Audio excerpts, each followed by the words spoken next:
Oh, by the way, that reminds me of someone I criminally left out when you asked who I thought was the great radical writer at the moment. I left out Professor Noam Chomsky, who I think is one of the most extraordinary moral human beings of our time, and who's produced a shelf of books and critiques and findings and carefully calibrated work that holds up a mirror to American policy and society that it should look in more often. The reason I'm reminded of it is that there's a wonderful story about Noam. He went to the dentist one day, it's true, and the dentist said, "You're grinding your teeth," and he said, "No, I'm not, as far as I know." And he said, "Oh, a lot of my patients say that. You're probably grinding them when you're asleep." And his wife sort of monitored him around the clock, and he wasn't doing it when asleep, and they monitored him more closely, and they found he was only grinding his teeth in the morning when he was reading the New York Times. And I think, A, that's a great story about Chomsky, all of whose stuff anyone watching this should rush out and buy. And is an example to us all.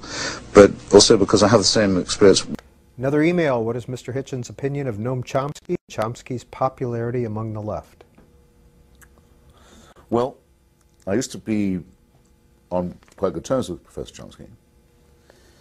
And I've reread the stuff of his that I used to admire, in particular an essay he wrote on General Sharon in Lebanon in 1982 or 3, another essay he wrote on the American press and East Timor.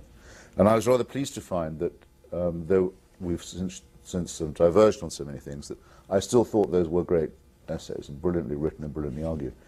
I don't think he's writing as brilliantly or arguing as well now, and I think it has to do with the impossible task he's set himself of effectively explaining away Islamic jihadism as a function of American policy mistakes.